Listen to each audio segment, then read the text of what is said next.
presente artículo titula La epistemología del desarrollo sostenible y su asertiva aplicación planetaria proteccionista de la naturaleza. Adentrándonos a la realización de la presente investigación, esta pretende dar claridad a la población desde la conceptualización científica, el significado consciente de los términos sustentabilidad y sostenibilidad y su práctica asertiva en las acciones que tienen que ver con el desarrollo económico y la protección de la naturaleza. Para la ejecución de la misma se aplicó el paradigma de la sustentabilidad y la sostenibilidad, apoyado por la metodología de la investigación científica y el método dialéctico, adentrándose a los teoremas y prácticas realizadas a través de la historia con el fin de observar y clarificar la evolución de las acciones propositivas de producción y desarrollo mundial, poniendo énfasis en la conceptualización que encamina a generar políticas públicas gubernativas positivas para sus poblaciones, direccionadas con alcance proteccionista de la naturaleza, tratando masivamente de conservar los hábitats y ecosistemas establecidos dentro de la madre tierra.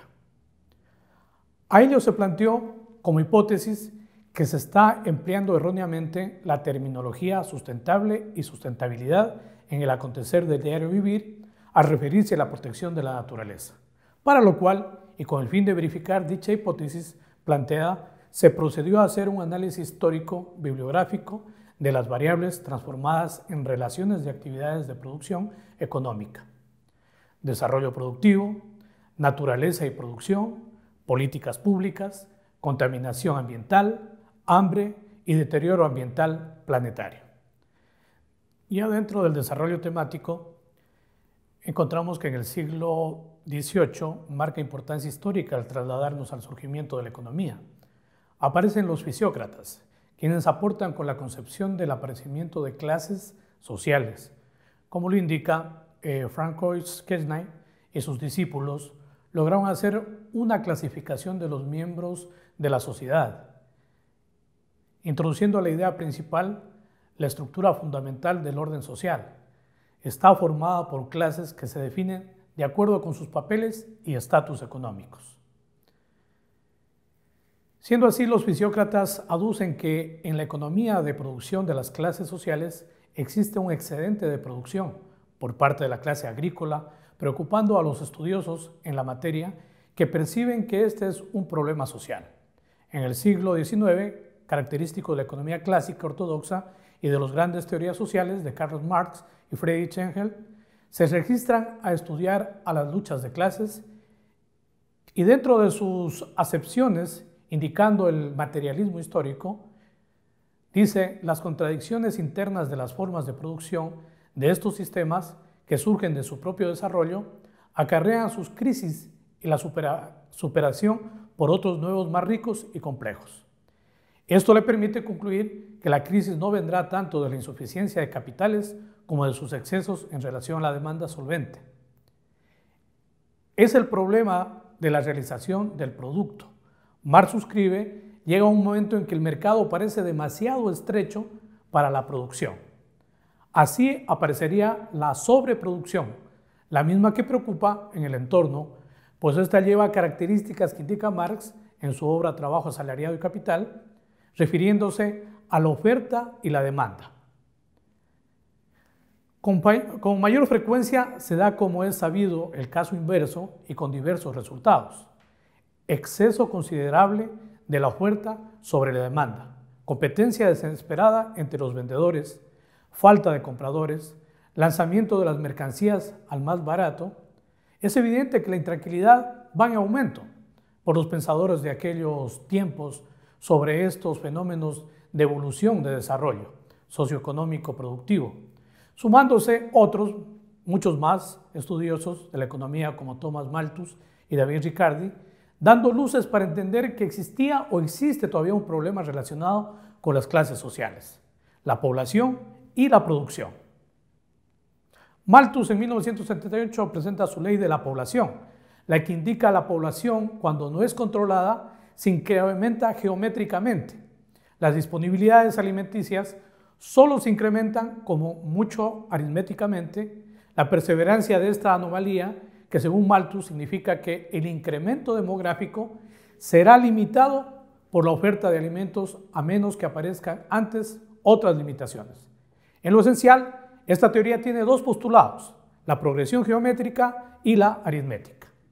De estos postulados, Malthus llega a una conclusión catastrófica. A menos que se tomaran medidas, vendría un momento en que los alimentos no alcanzarían para todos, porque la población sería inmensa comparada a la poca producción que existiría. De esta manera, en algunos sectores se estaría tratando acertadamente el problema del crecimiento de la población exagerada, pronosticada por Malthus, pero sin corregirla asertivamente, ya que las cifras anotadas de crecimiento poblacional aún siguen siendo mayúsculas. Por ejemplo, China, 1.393 millones, según el Banco Mundial, en el 2018. El otro problema dicho por Malthus es la ley de los saldos decrecientes. Era el de la producción alimenticia, que supuestamente se veía venir demasiado pequeña en comparación a la aceleración de la población, pero hoy, irracionalmente, se observa que al contrario de la teoría de Malthus, actualmente existe una exagerada superproducción de alimentos que convocan al surgimiento de un nuevo problema de actualidad: la desproporcionada producción en exceso de alimentos. Acción que demuestra un desequilibrio socioeconómico que se trastoca en una secuela de problemas o fenómenos a posterior, dicho por Retief, como son el exceso de producción del mal manejado sin ser tratado con responsabilidad socioeconómico-ambiental. Se convierte en parte directa de la emanación de gases de efecto invernadero, creación de lluvia ácida y con ello el apocalíptico y en auge en el aumento del tristemente célebre calentamiento global. Todo esto se define como una producción exagerada de contaminantes para el aire, el agua, el mar y por supuesto la naturaleza. En la falla de Malthus aparecieron los seguidores de Malthus con un nuevo enfoque denominado el malthusianismo generalizado, que con su informe llamado Los límites del crecimiento aparece la revolución de la sostenibilidad, que tendrá que ser sobre todo una transformación colectiva que permita lo mejor de la naturaleza humana, en lugar de la peor expresión. Por eso, este informe intenta precisar ideas que contribuyan a la revolución de la sostenibilidad. Este malthusianismo generalizado habla sobre el agotamiento y escasez de recursos no renovables y la contaminación ambiental. Prevé la posibilidad de una crisis ambiental mundial que causaría una caída drástica de la población debido al aumento de la contaminación y escasez de alimentos, llevando como punto válido de cumplimiento de esta hipótesis del malthusianismo generalizado es la evidencia de la existencia del calentamiento global, que constituye la confirmación más contundente de la validez de una crisis ambiental mundial. El malthusianismo razonablemente, ya para el año de 1972, da una alerta real, prediciendo sobre todos estos males que actualmente hoy están sucediéndose en el mundo y apuntando a hacer conciencia en el hombre, quien resulta ser el causante de todo este proceso destructivo de la población, de seres vivos y los ecosistemas. El malthusianismo generalizado marcaría el inicio del desarrollo sostenible y de la sostenibilidad, por supuesto. Después de 20 años aparece un nuevo informe del Club de Roma titulado Más allá de los límites, en donde los autores lo correlacionan directamente con la sostenibilidad. El concepto de sostenibilidad es tan ajeno al mundo contemporáneo, acostumbrado al crecimiento. No vemos motivo alguno para que un mundo sostenible deje a nadie en la pobreza. Muy por el contrario, pensamos que el mundo de este tipo tendría tanto la oportunidad como la necesidad de proveer seguridad material a todos los habitantes, y a niveles más altos que los que se disfrutan en la actualidad. Ya por el siglo XVI, voces ecologistas aparecen en el transcurrir de la historia que hablan sobre un nuevo paradigma en lo que refiere a la actividad económica y defensa de la naturaleza, apareciendo los precursores de la sustentabilidad, con la aplicación misma del desarrollo sustentable. Continúa una fase de acción que favorece al capital, que sigue marcando distancia sobre la tendencia ecológica, proteccionista ambiental, que dice ser un desarrollo netamente capitalista. El término sustentable se empieza a utilizar oficialmente a raíz de la Conferencia de las Naciones Unidas sobre Ambiente Humano que se dio lugar en Estocolmo, en Suecia, en el año de 1972, lo cual creó más allá de una misión, una definición: proveer liderazgo y compromiso mutuo en el cuidado del medio ambiente, inspirado, informado y posibilitado a las naciones y las personas el mejoramiento de su calidad de vida sin comprometer las necesidades de las generaciones futuras. En aquel entonces, este paradigma marca un punto elemental de convicción proteccionista, pero como un fondo débil que se limita solamente a proveer liderazgo y compromiso en el cuidado del ambiente, sin posibilidad de exigencias reales sobre la protección y verdadero cumplimiento de lo enunciado.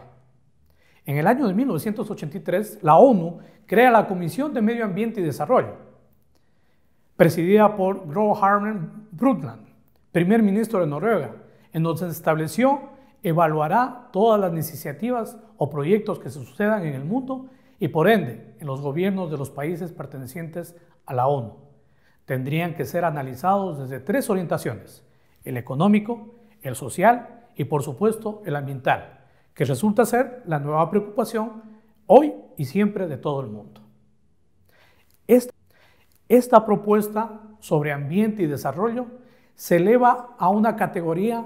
de un cumplimiento de preocupación ambiental mundial, pero marca como punto equidistante de este cumplimiento el parámetro económico, que como bien se lo analiza, el capital se sobrepone al fiel cumplimiento de las expectativas proteccionistas, relegándose definitivamente el concepto de desarrollo sustentable como paradigma de desarrollo proteccionista, y en su defecto aparece un nuevo paradigma, como un criterio más amplio, el mismo que como concepto se lo denomina la sostenibilidad, y como eje de cumplimiento se convierte en el desarrollo sostenible. Esto lo indica NAILA en 2005, basándose en los parámetros de la ONU. De esta manera aparece un nuevo paradigma como es la sostenibilidad, que marca nuevas expectativas en referencia al fin de protección ambiental y el desarrollo, sin dejar de preocuparse por la economía de producción. La Organización de las Naciones Unidas para la Educación, la Ciencia y la Cultura, UNESCO, en el 2012 indica: el concepto de desarrollo sostenible fue descrito por el informe de la Comisión Brundtland de 1987 como el desarrollo que satisface las necesidades actuales sin comprometer la capacidad de las futuras generaciones de satisfacer sus propias necesidades, definiéndola de la siguiente manera: la sostenibilidad es un paradigma para pensar en un futuro en el cual las consideraciones ambientales, sociales y económicas se equilibran en la búsqueda del desarrollo y de una mejor calidad de vida. El paradigma de la sostenibilidad constituye un cambio importante desde el paradigma anterior del desarrollo económico, como sus nefastas consecuencias sociales y ambientales, que hasta hace tiempo eran consideradas como inevitables y aceptables. Sin embargo, ahora comprendemos que estos graves daños y amenazas al bienestar de las personas y del medio ambiente, como consecuencia de la búsqueda del desarrollo económico, no tienen cabida dentro del paradigma de la sostenibilidad. Analizando con más profundidad, señala un retroceso en la acción proteccionista del planeta, convirtiéndose el desarrollo hasta los años 2000 en un verdadero enemigo del planeta, ya que la direccionalidad subjetiva por obtener productos que engendren beneficio económico, llamado desarrollo, apunta mal por obtener este provecho a toda costa, sin importarles cómo y utilizando qué, por simplemente estar a la vanguardia del desarrollo. Aparentemente, se trastocaría este famoso elemento fortalecedor de producción en un nuevo concepto de lo que fue antiguamente la Guerra Fría, las naciones peleando por expansión territorial. Hoy las naciones peleando la idea de quién triunfa o está a la cabeza del desarrollo, luchando por lograr tener la posibilidad de explotar los recursos naturales y de producir más.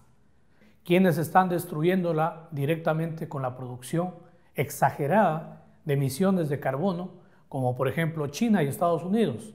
quienes producen actualmente el 40% de contaminación por producción de gases de efecto invernadero.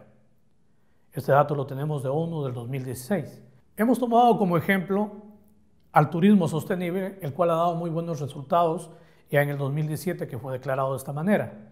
Como el turismo sostenible, quien apoyó a las comunidades para poder desarrollar una economía en los sectores territoriales, especialmente de la ruralidad. En este caso, este ejemplo nos da la prevalencia de que podemos seguir trabajando el desarrollo sostenible. Y de hecho, la población hoy en día está comentando sobre la interacción y la producción del desarrollo sostenible. Inclusive, tomamos en cuenta hoy en día los ODS, los Objetivos del Desarrollo Sostenible, que es preocupación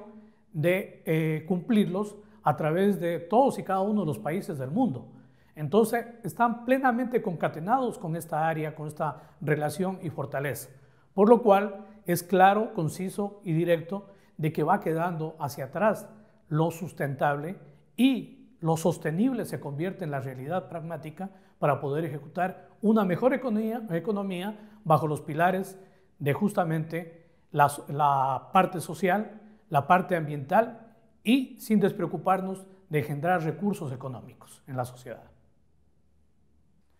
Siendo así, podemos tomar como conclusiones los criterios recogidos en el presente estudio. Concluimos que tanto la terminología sustentabilidad y desarrollo sustentable son diferentes en su acepción a la terminología sostenibilidad y desarrollo sostenible, no guardando conceptualización semejante. El paradigma de la sustentabilidad, conjuntamente con el desarrollo sustentable, tienden a desaparecer como estandarte referente a la protección del ambiente en concordancia con la producción. El paradigma de la sustentabilidad se obnubila al no ser proponente de una aplicación efectiva de verdadera acción proteccionista.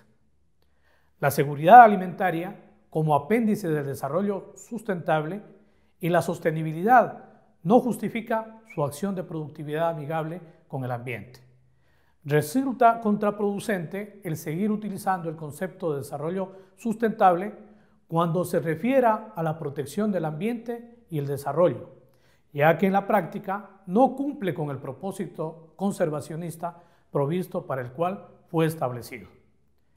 A cambio, el desarrollo sostenible y la sostenibilidad son el nuevo paradigma de protección económica socioambiental que conllevan a un estado de producción y desarrollo en la armonía con la naturaleza, en donde se respeta categóricamente las necesidades actuales sin comprometer la capacidad de las futuras generaciones de satisfacer sus propias necesidades. Se vislumbra que la sostenibilidad y el desarrollo sostenible marcan el punto de interacción progresista a seguir bajo la línea de protección a la naturaleza y los ecosistemas comunitarios y territoriales de las naciones. La sostenibilidad mantiene un estatus de proyección asertiva, con muchas variables que favorecen que sea elevada a categoría inclusive de ciencia. Gracias a ustedes, al Congreso, por darme la oportunidad de dirigirme en este importante evento con calidad técnico-científico. Muy amables.